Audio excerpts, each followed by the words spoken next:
Assalamualaikum warahmatullahi wabarakatuh. Perkenalkan, nama saya Faisal S. Bango.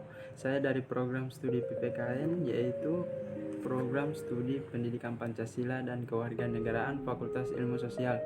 Saya akan mempresentasikan isi buku mengenai dasar-dasar ilmu politik, yaitu sifat-sifat arti dan hubungan ilmu politik dengan ilmu pengetahuan lainnya.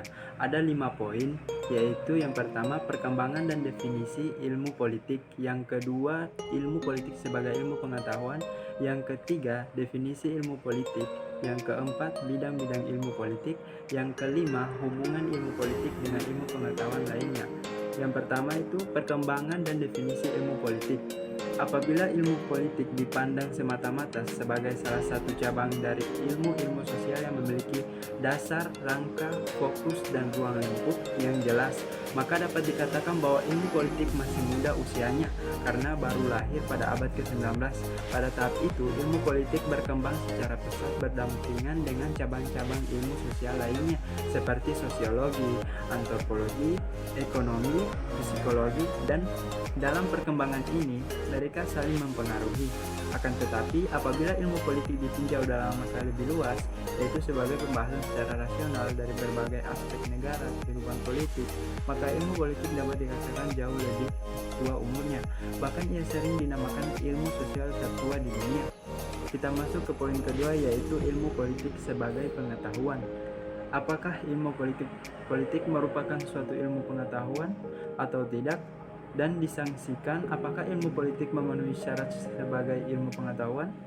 Jika definisi ini dipakai sebagai patokan, maka ilmu politik serta ilmu-ilmu sosial lainnya belum memenuhi syarat karena sampai sekarang belum ditemukan hukum-hukum ilmiah seperti itu. Mengapa demikian? Oleh karena itu, yang diteliti adalah manusia, dan manusia itu adalah makhluk yang kreatif yang selalu menemukan akal baru yang belum pernah diramalkan dan malahan tidak dapat diramalkan. Lagi pula manusia itu sangat kompleks dan perilakunya tidak selalu didasarkan atas pertimbangan rasional dan logis, sehingga mempersukar usaha mengadakan perhitungan serta proyeksi masa depan. Dengan kata lain, perilaku manusia tidak dapat diamati dalam keadaan terkontrol. Ilmu ekonomi juga berkembang melalui teori pilihan rasional, yaitu jadi jelas bahwa dewasa ini ada keterkaitan erat antara ilmu politik dan ilmu sosial lainnya seperti antropologi, sosiologi, dan ekonomi. Kita masuk poin ketiga, yaitu definisi ilmu politik. Ilmu politik adalah ilmu yang mempelajari politik atau politics, yaitu politik adalah usaha mengapa kehidupan yang baik di Indonesia. Teringat pepatah Gemata Ripah itu Jinawi, yaitu pertama itu unsur yang diperlukannya sebagai konsep pokok yang dipakainya. Untuk meneropong unsur-unsur lain, yang pertama yaitu negara, yang kedua itu kekuasaan, yang ketiga itu pengambilan, yang keempat itu kebijakan, yang kelima itu pembagian atau alokasi. Kita masuk poin keempat, yaitu bidang-bidang ilmu politik. Ilmu politik dibagi menjadi 4 bidang, yaitu teori politik, yang kedua lembaga-lembaga politik, partai-partai politik, golongan-golongan groups yang pendapatannya umum, yang keempat itu hubungan internasional, yang kelima kita masuk poin kelima, yaitu hubungan ilmu politik dengan ilmu hukum pengetahuan lain. Kita tahu bahwa hubungan ilmu politik tidak hanya terbatas pada sejarah filsafat, tetapi juga meliputi ilmu-ilmu sosial lainnya. Ilmu politik merupakan salah satu dari kelompok besar ilmu sosial dan erat sekali hubungannya dengan anggota-anggota kelompok lainnya seperti sosiologi, antropologi, ilmu hukum, ekonomi, psikologi sosial, dan ilmu sosial. Kita masuk ke bab 2, yaitu konsep-konsep politik. Ada 4 poin. Yang pertama itu teori politik, yang kedua itu masyarakat, yang ketiga itu negara, yang keempat itu konsep kekuasaan. Yaitu teori politik. Teori adalah generalisasi yang abstrak mengenai beberapa fenomena. Dalam menyusun generalisasi, teori selalu memakai konsep lahir dalam pikiran manusia. Teori politik adalah bahasan dari generalisasi yang fenomena yang bersifat politik. Kita masuk ke poin kedua, yaitu masyarakat. Masyarakat adalah suatu sistem hubungan-hubungan yang ditata biasanya anggota-anggota masyarakat menghuni suatu wilayahnya, geografisnya itu mempunyai kebudayaan, lembaga-lembaga yang kira-kiranya sama. Di dalam kehidupan berkelompok dan dalam hubungannya dengan manusia yang lain, pada dasarnya setiap manusia menginginkan beberapa nilai dalam menggantikan masyarakat sekelilingnya, yaitu masyarakat Berat Harvard University, yaitu merinci dalam beberapa nilai: kekuasaan, kekayaan, penghormatan, kesehatan, kejujuran, keterampilan, dan pendidikan. Kita masuk ke poin ketiga, yaitu negara. Negara merupakan integrasi dari kekuasaan politik. Negara adalah organisasi pokok dari kekuasaan politik, yaitu negara adalah alat agensi dari masyarakat yang mempunyai kekuasaan untuk mengatur hubungan-hubungan manusia dalam masyarakat dan menertibkan gejala-gejala masyarakat. Itu ada sifat memaksa, sifat monopoli, sifat mencakup. Kita masuk ke unsur-unsur negara. Yang pertama itu wilayah. Tidak hanya tanah, negara juga mempunyai batas-batas wilayah seperti laut di sekeliling dan angkasa di atasnya. Yang kedua, penduduk. Kekuasaan negara menjangkau semua penduduk di dalam wilayahnya. Kita masuk ke tujuan dan fungsi negara. Setiap negara terlepas di ideologinya menyelenggarakan beberapa minimum fungsi yang mutlak yang perlu, yaitu yang pertama melaksanakan penertiban, yang kedua mengusahakan kesejahteraan, kemakmuran rakyatnya, yang ketiga itu pertahanan, yang keempat itu penegakan keadilan. Kita masuk ke poin keempat, yaitu konsep kekuasaan. Konsep kekuasaan ini yaitu definisi kekuasaan yang definisinya di antara konsep politik yang banyak dibahas adalah kekuasaan. Hal ini tidak mengherankan sebab konsep ini sangat krusial dalam ilmu sosial pada umumnya dan dalam ilmu politik khususnya. Kita masuk ke bab 3. Yaitu berbagai pendekatan ilmu politik. Yaitu ilmu politik mengalami perkembangan yang pesat dengan munculnya berbagai pendekatan, yaitu pendekatan legal, yuridis, dan institusi telah disusul dengan pendekatan perilaku pasca perilaku dan pendekatan neomarkis.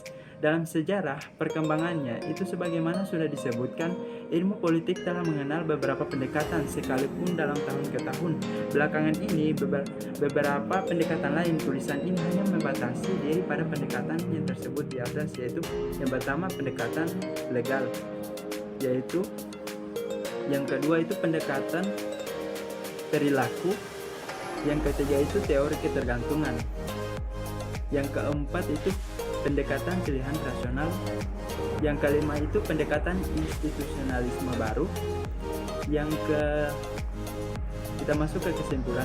Nah, tak dapat dipungkiri bahwa akibat dari perkembangan ini, berbagai pendekatan gejala-gejala politik yang diuraikan di atas adalah terakumulasinya pengetahuan, telah terbentuknya suatu kesadaran bahwa setiap pendekatan hanya menyikapi sebagian saja dari tabir, yaitu kehidupan politik dari bawah. Itu tidak ada satupun pendekatan yang secara mandiri dapat menjelaskan semua gejala politik. Kita masuk ke bab 4, yaitu demokrasi. Ada beberapa konsep mengenai demokrasi. Kita mengenal beberapa macam istilah demokrasi. Ada yang dinamakan demokrasi konstitusional, demokrasi parlementer, demokrasi terpemimpin, demokrasi Pancasila, demokrasi rakyat, demokrasi Soviet, demokrasi nasional, dan sebagainya. Sesudah Perang Dunia Kedua, kita melihat gejala-gejala bahwa setiap formal demokrasi merupakan dasar dari kebanyakan negara didului. Kita masuk kedua, yaitu demokrasi konstitusional. Ciri khas dari demokrasi konstitusional ialah gagasan bahwa pemerintah mendemokratis adalah pemerintah yang terbatas kekuasaannya dan tidak dibenarkan bertindak sewenang-wenang terhadap warga negaranya. Pembatasan-pembatasan atas kekuasaan pemerintah tercantum dalam konstitusi, maka dari itu sering disebut pemerintah berdasarkan konstitusi pada waktu demokrasi. Konstitusi muncul sebagai suatu program dan sistem politik yang konkret, yaitu pada akhir abad ke-19 dianggap bahwa pembatasan atas kekuasaan negara sebaiknya diselenggarakan dengan suatu konstitusi tertulis, yaitu dengan tegas menjamin hak-hak asas dari warga negara. Kita masuk ke yang ketiga, yaitu sejarah perkembangannya.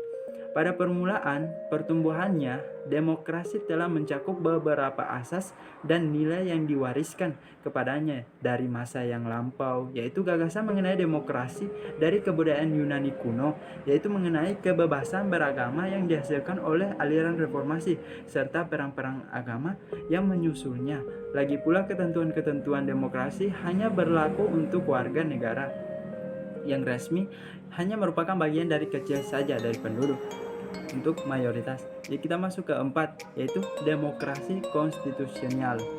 Pada abad ke-19, negara hukum sebagai akibat dari keinginan untuk menyelenggarakan hak-hak politik itu secara efektif, timbullah gagasan bahwa cara terbaik untuk membatasi kekuasaan pemerintah ialah suatu konstitusi, apakah ia bersifat naskah atau tidak bersifat naskah.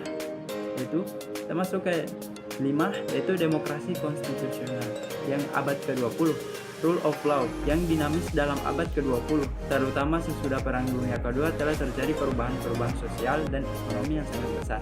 Kita masuk yang ke-6, itu perkembangan demokrasi di Asia, itu ada Pakistan dan Indonesia.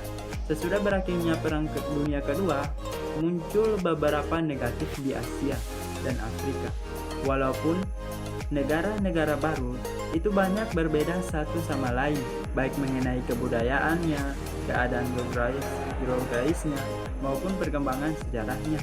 Tetapi pada hakikatnya, semua negara tidak menghadapi satu persoalan yang sama, yaitu bagaimana mengubah masyarakat agraris yang banyak ciri tradisionalnya. Termasuk ke Pakistan, itu ketika lahir pada tahun 1947, Pakistan terdiri atas 2 bagian, yaitu Pakistan Barat, Pakistan Timur, yang satu sama lain terikat karena persamaan agama, yaitu agama Islam, tetapi kedua bagian terpisah secara geografis oleh wilayah India sepanjang 1000 km dan juga berbeda dengan hal kebudayaannya, bahasa, tingkat pendidikan, dan sebagainya. Termasuk ke Indonesia. Perkembangan demokrasi di Indonesia telah mengalami pasang surut selama 25 tahun berdirinya Republik Indonesia. Ternyata masalah pokok yang kita hadapi ialah bagaimana dalam masyarakat yang beraneka ragam, pola budayanya mempertinggi tingkat kehidupan ekonomi di sampingan membina suatu kehidupan sosial dan politik yang demokratis.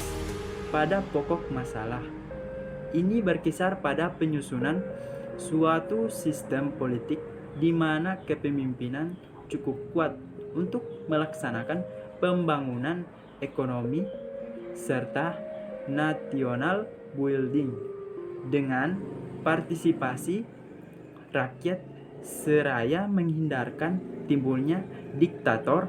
Apakah diktator ini bersifat perorangan, partai, ataupun militer? Ya, itulah presentasi saya. Wassalamualaikum warahmatullahi wabarakatuh.